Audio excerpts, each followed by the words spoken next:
भारतीय टीम के खिलाड़ियों ने जिस तरीके से बल्लेबाजी किया काबिले तारीफ था। और सबसे बड़ी बात खुशी की भी है और इसमें थोड़ा दुख भी है कि तीन खिलाड़ियों का बहुत अच्छा परफॉर्मेंस था, लेकिन तीनों खिलाड़ी अपने सेंचुरी से चूक गए। हम बात कर रहे हैं केएल राहुल, यशस्वी जायसवाल और रविंद्र जडेजा की। जिस तरीके से तीनों खिलाड़ी स्वतः परफॉर्म कर रहे थे, बहुत ही बेहतर परफॉर्मेंस था, मतलब आउटस्टैंडिंग परफॉर्मेंस था, इतना अच्छा खेल रहे थे। हम जायसवाल की बात करें, 74 गेंद लगभग खेला था, 80 रन की पारी खेली थी, वहीं 86 रन केएल राहुल ने बनाए थे। फिर जडेजा आते हैं, इतनी मजबूत बल्लेबाजी, मतलब लोअर ऑर्डर में क्या जबरदस्त ऑलराउंडर के रूप में निखर के आया, 87 रन की पारी खेली। लेकिन सबसे बड़ी बात, तीनों ही अपने शतक से चूक गए, लेकिन योगदान बहुत बड़ा दिया टीम इंडिया को। तो कोई यहाँ पे पर्सनल माइलस्टोन तो नहीं बना पाया, लेकिन बहुत बड़े बड़े रिकॉर्ड्स बना दिए टीम इंडिया के लिए। जिस हिसाब से इंडिया बल्लेबाजी करी, इंग्लैंड की हालत थोड़ी खस्ता नजर आ रही है, लेकिन इंडिया की बल्लेबाजी गेंदबाजी दोनों ही अच्छी हुई है, बहुत ही शानदार। यशस्वी जायसवाल से उम्मीद नहीं थी कि आएंगे, इस तरीके का क्रिकेट खेलेंगे, टेस्ट क्रिकेट में इस तरीके की बल्लेबाजी करेंगे।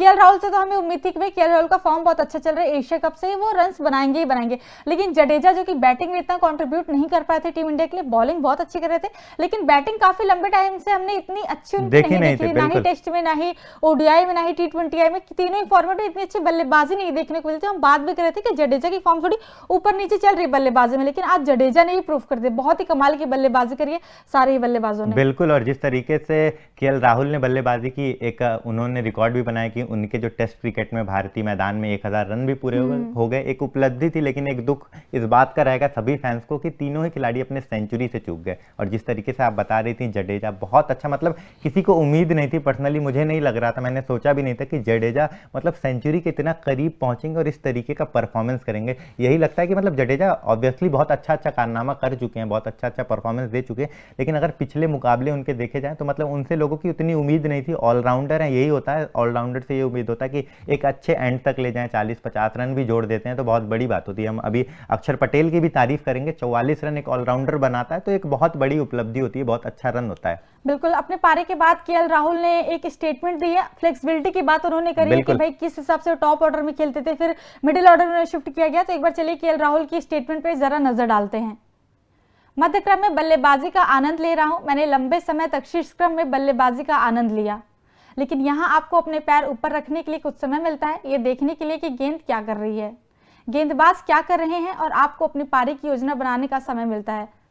बिल्कुल, जिस तरीके से केएल राहुल ने अपना बयान दिया, उन्होंने बहुत बार ओपनिंग किया है, बहुत अच्छा परफॉर्म भी किया ओपनिंग में, और जब उन्हें अब मिडल ऑर्डर में खेलने का मौका दिया जा रहा है, मिडल ऑर्डर में बहुत अच्छा परफॉर्म कर रहे हैं ये। और जैसा कि इन्होंने बोला कि मिडल ऑर्डर में मुझे एक्सपीरियंस मिलता है, मुझे टाइम मिलता है कि किस तरीके से गेंद टर्न कर रही है, गेंद किस पिच किस टाइप का है, बल्लेबाजों को क्या दिक्कत हो रही है। तो ये बात तो है, मिडल ऑर्डर में खेलने का ये एक फ़ायदा रहता है कि आपको थोड़ा एक्सपीरियंस मिल जाता है, जो मतलब गलतियाँ हैं जो बल्लेबाज ओपनर्स करते हैं वो आते हैं आपको बताते हैं, तो थोड़ा ईजी हो जाता है। लेकिन सबसे बड़ी बात केएल राहुल के अंदर फ्लेक्सिबिलिटी है, अगर वो अभी भी ओपनिंग करने आ जाए तो वो इसी तरीके से बल्लेबाजी करेंगे। बिल्कुल, और जब विराट कोहली नहीं थे तो सबसे पहले दिमाग में सबके नाम आया था कि शायद केएल राहुल नंबर 4 पे खेलें, क्योंकि वो पहले भी खेल चुके हैं। नंबर 4 पे बल्लेबाजी करवा लीजिए, नंबर 5, नंबर 6 ओपनिंग करवा लीजिए, बहुत ज्यादा फ्लेक्सिबिलिटी है केएल राहुल के अंदर। और मुझे नहीं लगता कि कोई ऐसा बल्लेबाज है अभी टीम इंडिया के पास जो इतनी सारी पोजीशन में बल्लेबाजी कर सकता है, विकेट कीपिंग भी कर सकता है, बहुत ही ज्यादा फ्लेक्सिबिलिटी के साथ केएल राहुल आते हैं। लेकिन हम ये भी नहीं बोल सकते यशस्वी जायसवाल ने बहुत अच्छी बल्लेबाजी करी थी,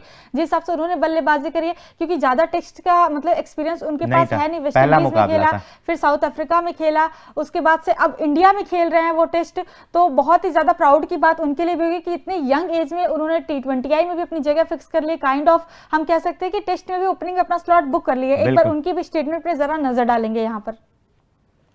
ये भारत में मेरा पहला टेस्ट मैच है और मैं सिर्फ अपनी टीम के लिए अच्छा योगदान देने और अच्छा प्रदर्शन करने के बारे में सोच रहा था। बिल्कुल, जिस तरीके से यशस्वी जायसवाल ने बताया कि ये उनका इंडिया में पहला मैच था और पहला मैच इतना अच्छा उन्होंने किया। हम साउथ अफ्रीका में जब वो खेल रहे थे स्वतः बहुत आलोचना हम भी कर रहे थे, सबको ही कर रहा था कि आप अच्छा परफॉर्म नहीं कर रहे हैं, लेकिन इंडिया में उनका पहला मुकाबला था और उनके लिए मेमोरेबल होगा कि जिस तरीके से 80 रन की पारी खेली और मतलब बहुत तेज आक्रामक बल्लेबाजी और बहुत अच्छा स्कोर बनाया।